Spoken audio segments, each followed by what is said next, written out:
Bienvenidos a El Intercambio. Hoy, con poco más de un año de gobierno, ponemos bajo la lupa la presidencia de Claudia Sheinbaum. Su victoria fue histórica, no solo por ser la primera mujer presidenta de México, sino por el contundente mandato que le otorgó el mayor número de votos en la historia del país. Exacto. Y los materiales que analizamos presentan un gobierno de cifras que, a primera vista, son sólidas, pero que también esconden profundas controversias. Justo. Eso nos lleva a la pregunta central de nuestra conversación de hoy. ¿Son los éxitos reportados en seguridad y economía el verdadero inicio de una transformación de fondo? ¿O son, digamos, una fachada que oculta problemas estructurales y un rediseño institucional que podría ser arriesgado? Yo voy a defender la idea de que estamos viendo resultados concretos, tangibles, que construyen un cambio real. Y yo, por mi parte, voy a sostener que esos resultados, aunque llamativos en la superficie, son frágiles y que distraen de los verdaderos riesgos que enfrenta el país, tanto en lo social como en el equilibrio de poder. Bueno, pues empecemos por lo que yo considero el logro más contundente, la seguridad. Las cifras oficiales marcan una reducción nacional de homicidios dolosos de entre un 25 y un 30%. Después de décadas de violencia ascendente, es la primera vez que vemos una caída, sostenida y de esta magnitud. Para mí, esto no es una anécdota. Es un punto de inflexión que valida un cambio de estrategia, uno mucho más enfocado, más duro, contra las cúpulas criminales. Entiendo el atractivo de esa cifra. Es un número limpio, fácil de comunicar sin duda. Pero te pregunto, ¿la gente en la calle se siente un 30% más segura? Porque lo que revelan otros datos, y bueno, lo que se escucha en muchas regiones del país, es que el miedo no ha desaparecido, simplemente ha mutado. La violencia ya no es solo la bala, ahora es la llamada de extorsión al pequeño comerciante, es el familiar que no regresa a casa.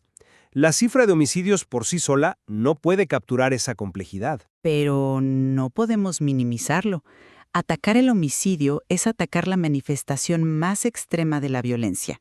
La estrategia del secretario de Seguridad, Omar García Harfuch, se centra precisamente en los llamados generadores de violencia, o sea, en desarticular a los grupos que tienen la capacidad de corromper y aterrorizar a comunidades enteras. Es una estrategia de arriba hacia abajo.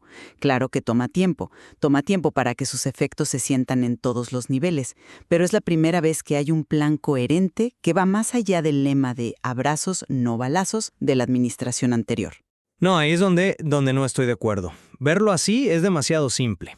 La estrategia de Harfuch, que ya se aplicó en la Ciudad de México, es efectiva para contener ciertos delitos de alto impacto, lo reconozco. Pero ¿resolvió de fondo el problema de la violencia en la capital? La evidencia sugiere que más bien lo administró. Y a nivel nacional, el problema es exponencialmente mayor. Mientras celebramos la baja en homicidios, los asesinatos de alcaldes y activistas continúan, lo que demuestra que el control territorial de los cárteles en lugares como Michoacán o Sinaloa sigue intacto. Me parece más un ajuste estadístico para la foto que una pacificación real del país. La violencia se está volviendo menos letal, pero quizá más extendida y silenciosa. Es un argumento interesante, pero creo que subestimas la importancia de la estabilidad. Y esa estabilidad se ve también en la economía, que es mi segundo punto. En un mundo donde la inflación ha sido un dolor de cabeza para las grandes potencias, México ha logrado mantenerla controlada, cerrando 2025 en un 3.69%. Si a eso le sumas un desempleo casi técnico del 2.7% y una inversión extranjera que rompe récords con más de 36,000 millones de dólares, la foto macroeconómica es innegablemente sólida. Se está construyendo confianza. La foto se ve bien desde lejos, sin duda, pero si te acercas, ves que está desenfocada. Esa confianza de los inversionistas coexiste con un crecimiento económico mediocre de apenas el 1.2% del PIB. Un país con las necesidades de México no puede conformarse con eso. No genera los empleos de calidad suficientes. Además, la sostenibilidad de ese modelo me preocupa enormemente. El gasto en programas sociales y subsidios energéticos es masivo y se suma a la carga de la deuda de Pemex. Es como una familia que paga las cuentas y se da lujos con la tarjeta de crédito. La fiesta se ve bien ahora, pero en algún momento va a llegar el estado de cuenta, y no veo que haya una reforma fiscal en el horizonte para pagarlo. Pero esa visión es muy cortoplacista. Estás ignorando las inversiones estratégicas que se están haciendo. El gobierno está aprovechando activamente la oportunidad del nearshoring, esta tendencia global de las empresas de reubicar sus fábricas cerca del mercado de Estados Unidos. Y no solo eso, se están sentando las bases para el futuro con proyectos de infraestructura como el Plan Ferroviario para Pasajeros con 3.000 kilómetros de vías. Eso no es gasto, es una inversión que generará desarrollo, conectividad y prosperidad por décadas. Hablas de megaproyectos. Y precisamente ahí es donde quiero llevar la conversación. Para que un plan tan ambicioso funcione, se necesita una capacidad de gestión y supervisión impecable. Y es justo en ese punto donde el historial de la presidenta como jefa de gobierno de la Ciudad de México genera las dudas más serias. No podemos simplemente hacer borrón y cuenta nueva. Me imagino que te refieres al desplome de la línea 12 del metro. Pero hay que ser justos con los hechos. Las investigaciones, tanto las del propio gobierno como las externas, concluyeron que el colapso se debió a fallas estructurales de origen, desde su construcción en 2012, mucho antes de que ella asumiera el cargo. Su reacción fue la correcta. Destituyó a la directora del metro e inició un proceso de investigación y reparación. No se puede gobernar siempre por el espejo retrovisor. Además, su gestión en la ciudad también dejó proyectos exitosos como el cablebús, que ha transformado la movilidad en zonas marginadas. Lo siento, pero ese argumento no me convence en lo más mínimo. La responsabilidad de un gobernante no se limita a inaugurar obras nuevas. Su principal deber es garantizar que las existentes funcionen y sean seguras. Es supervisión, es mantenimiento, es prevención. Las fallas de la línea 12 estaban documentadas años antes del colapso. No actuar ante esas advertencias es negligencia. Y no fue un hecho aislado. El derrumbe del colegio Enrique Rebsamen durante el sismo de 2017, donde también se habían señalado irregularidades de construcción no atendidas, dibuja un patrón preocupante. Pero son dos tragedias muy distintas y es injusto conectarlas como un patrón. Una fue producto de la corrupción inmobiliaria y la otra de una falla de ingeniería compleja.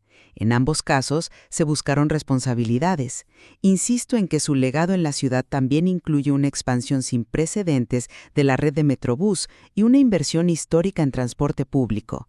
Enfocarse solo en las tragedias es ignorar la mitad de la historia. No es ignorar la historia, es aprender de ella. La pregunta es tremendamente relevante para el presente. Si la supervisión de una línea de metro de 25 kilómetros falló de manera tan catastrófica, ¿qué garantías tenemos de que la supervisión de un sistema ferroviario nacional de 3.000 kilómetros será mejor? La escala del riesgo es inmensa, y esto se conecta con mi punto inicial. Su agenda de reformas, que busca disolver organismos autónomos de supervisión y control, sugiere que la apuesta no es por fortalecer los contrapesos, sino por eliminarlos.